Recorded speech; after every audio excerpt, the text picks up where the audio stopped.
Hello everyone! Today I'm going to show you the game engine I've made in about 4 weeks for Dagestan State University. My name is Kamal Zubayrov. Let's get started. First of all, let's look at the editor itself. It includes a scene view. On the left side, there's a list of objects with their property window just a little bit below.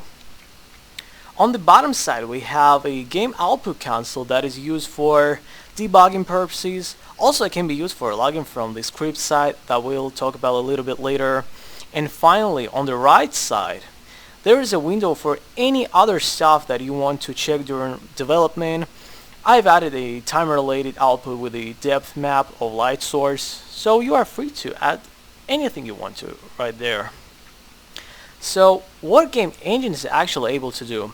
It supports modern things like scripting on C#, depth mapping, model loading, terrain rendering, tessellation, and so many stuff. Let's take a look at scripting itself. First, we need to just close the application. It requires you to do that for the purpose of using the new type of script. It includes the Reckless Script Core assembly, which is the core assembly of the script components, just a script engine. And we have the other assembly, which is called Sandbox. Here we add everything we want. Just let's create the new class and call it something like dummy. I'll do this real quick. Done. So we have the class dummy. All classes that are being attached to game entities have to derive from entity class of core assembly. And before that, we need to use the namespace from the core. I'll do this like this. So make our class public, and it will derive from entity class.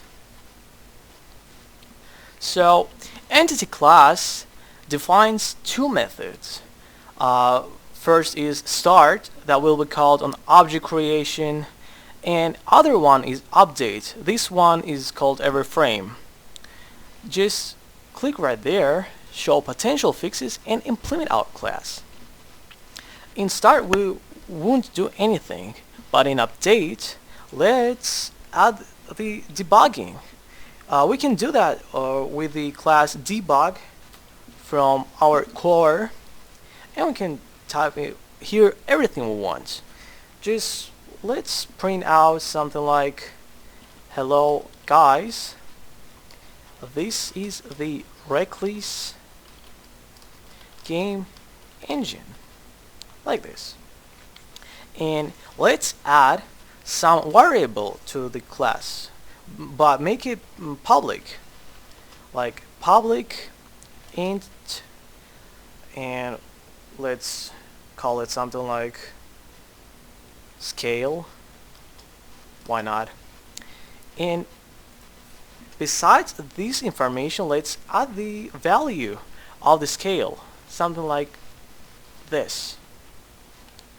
So we did that, rebuild our sandbox project like that, and restart our game engine. So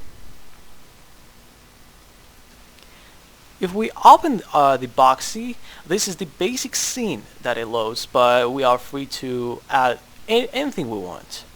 Just Boxy, change the class from actor to dummy, and here we have it. The scale public member of the class from here, from the script side, is right there. We can change its value, and if we run, we'll see its current value, and we can just to change it like this. Beautiful, isn't it? And moreover, we can to add the turn on the vsync, so it won't overload, let's say, the GPU like this. So in the scene itself, we have the gizmos for just changing the position and other things in game objects. Let's choose our Boxy press T and we can translate it like this. And if we press just S, we can scale it like this. So we can also add shadow casters to objects. Shadow mapping is still not well implemented, but it works. Let's do that. Add component, shadow caster, and we can see it. That image is actually the depth map. And as we can see, its shadow is kind of like broken, but it works. And let's make our scene a little interesting by adding a cube map and loading several objects. I'll do this like this. Load the cube map from here. Let it be the desert cube. Why not? And we have this one. And moreover, let's load some meshes. I will load the Cerberus. Where is it? Right there. Let's translate it somewhere. And it also supports the animated objects, but I want to mention that animation is kind of broken.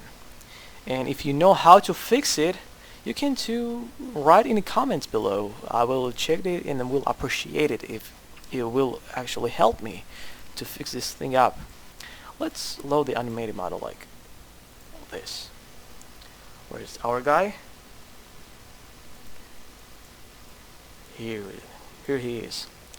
This model initially was created for OpenGL, and its texture coordinates are broken, and we can see here that texture atlas from this object is not properly being loaded, but it still works.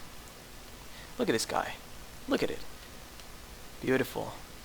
Just make him a little bit cool, like this. Not like this. Just look at him. Thick boy. And if we don't like him, we can just press delete K on the keyboard and delete this guy. And that's all about it.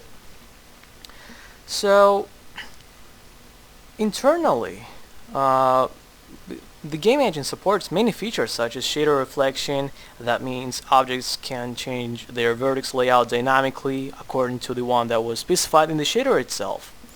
Worth mentioning that some parts of engine I've made by watching videos of the Cherna project, so a huge thank you to this guy. You can find many interesting things that were implemented in the source code, so I encourage you to explore it on your own. The link to my GitHub is in the description below. And that's all about it. See you next time.